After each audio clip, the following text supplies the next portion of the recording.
इसके पीछे का गुण है कि मोदी जी को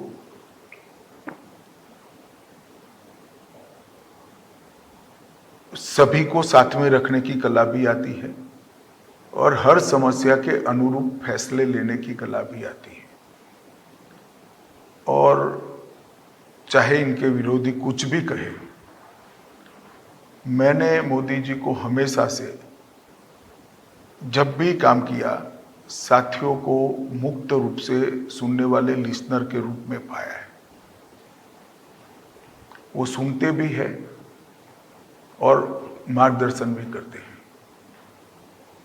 और मुझे लगता है कि multi party parliamentary democratic system का नेतृत्व जिस तरह का हो, उस तरह के सांचे में मोदी जी ने अपने आप को बखूबी ढाला है और इसके कारण इतने लंबे समय तक जनता की और चुने हुए प्रतिनिधियों की स्वीकृति इनके साथ रही, इनके पास रही है। जब आप देखते हैं, क्या आपको लगता है कि प्रधानमंत्री मोदी आज भी उतने ही एनर्जेटिक हैं, उतने ही काम में लगे हुए हैं, या आपको लगता है कि जैसे जैसे वक्त जा रहा है एनर्जी का लेवल या थोड़ा एंथुजियाज्म का लेवल कम? देखिए, 24 साल से मैंने इस देश में एक ही व्यक्ति ऐसा देखा है जिसने 24 साल में एक भी छुट्टी नहीं ली है।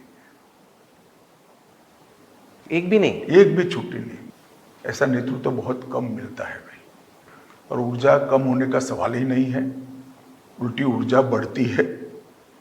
ज़्यादा कड़े लक्ष्य तय होते हैं, ज़्यादा कड़े फॉलोअप होते हैं और बहुत अच्छे तरीके से योजनाएं बनती हैं। प्रधानमंत्री मोदी को आप दोस्त मानते हैं, बॉस मानते हैं? नहीं, मेरे नेता हैं। आप अपने इक्वेशन को कैसे डिस्क्राइब करेंगे उनके साथ? आप प्रधानमंत्री मोदी के साथ अपने इक्वेशन को कैसे डिस्क्राइब करेंगे? नहीं, एक कार्यकर्ता और नेता के साथ जो इक्वेशन होता है ऐसा ही, इसमें कुछ स्पेशल नहीं है। सिंपल। आप बेस्ट फ्रेंड और हमारे कल्चर में बॉस और ऐसा सब नहीं होता है, सब साथी होते हैं। जनता में बहुत इंटरेस्ट होगा ये जानने में कि क्या अमित शाह जी में और मोदी जी में डिसएग्रीमेंट होती है, विवाद होते हैं, या जो वो बोलते हैं आप यस बोल देते हो, या फिर ऐसा अलाउ करते हैं पीएम मोदी कि डिसएग्रीमेंट भी हो, डिबेट भी हो, डिस्कशन भी हो?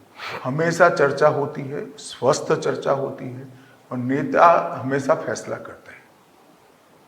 हमने चर्चा की कि इससे पहले क्या हुआ। अब मैं जानना चाहता हूं कि आने वाले वक्त में जब आप पीएम मोदी को स्टडी करते हैं, आपके हिसाब से क्या वो एजेंडा है, क्या वो टास्क है जो जब तक पीएम मोदी सरकार में है, सत्ता में है, आपको लगता है कि ये हमें कंप्लीट करके जाना है?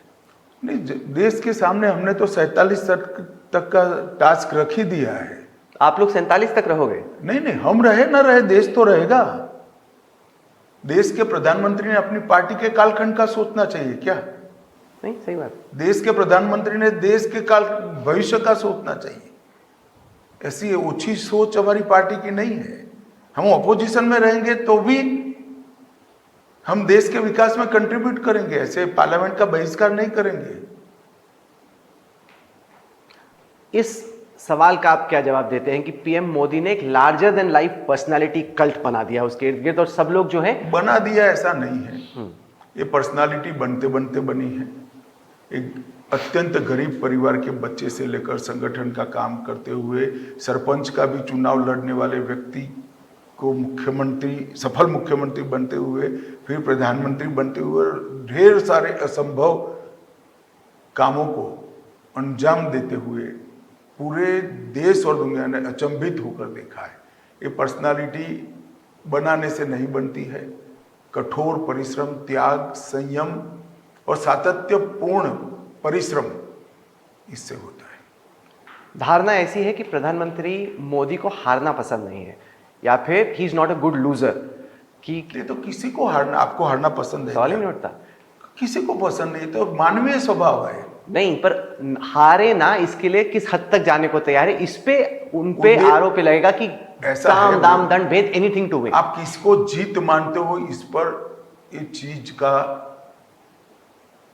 निर्धारण होता है। राम और रावण की लड़ाई में दोनों जीतना चाहते थे, मगर राम का उद्देश्य सत्वशील था, तो विजय का महत्व है। हारने का स्वभाव किसी का नहीं होता है, रखना भी नहीं चाहिए,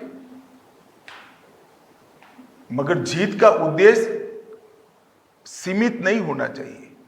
बहुत लोगों के लिए होना चाहिए, देश के लिए होना चाहिए, दुनिया के लिए होना चाहिए। आपने कहा कि पीएम मोदी कभी छुट्टी नहीं लेते, आपने कभी उनको सलाह दी कि थोड़ा सा रिलैक्स कर लीजिए, थोड़ा सा सेहत का ख्याल रखिए? नहीं, मगर उनके फैसलों पर, इनकी सुनने की क्षमता पर और उसकी काम करने की गति पर मैंने असर नहीं देखा है, फिर क्यों कहना।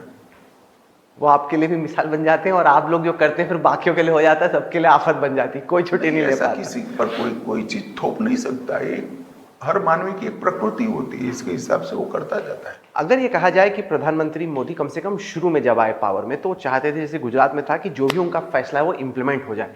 अब थोड़ा सा हम देख रहे हैं कि ज्यादा किसी स्टैंडिंग कमेटी को रेफर करना, ये थोड़ा सा चेंज आपने देखा है पिछले कुछ? नहीं, ऐसा है, वो फैसला किस प्रकार का है। जैसे मैं आपको बताता हूं, अपराधिक न्याय प्रणाली के, क्रिमिनल जस्टिस सिस्टम के 3 कानून 150 साल के बाद जब बदल रहे, इनकम टैक्स जब इतने साल के बाद परिवर्तन होता है तो वो परिवर्तन 1-2 साल में नहीं होते हैं, एक लॉन्ग टर्म परिवर्तन है।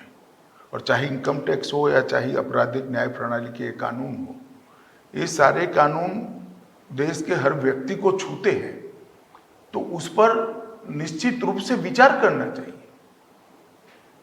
और कुछ फैसले होते हैं, जैसे ऑपरेशन सिंदूर, इसमें निर्णय पर ही विचार होता है, इम्प्लीमेंटेशन पर विचार नहीं। तो एक टीम जिसकी जिम्मेदारी है वो करती रहती है और उन्हीं को अधिकृत करना चाहिए। तो मोदी जी ने भी हमारी सेनाओं को अधिकृत कर दिया था। फैसले के वक्त सीसीएस की बैठक हुई, सीसीएस ने सेना को एकाधिकार दे दिया, फिर वहां डेमोक्रेटिक फैसले नहीं होते हैं। तो वो तो काम पर निर्भर करता है कि काम क्या है।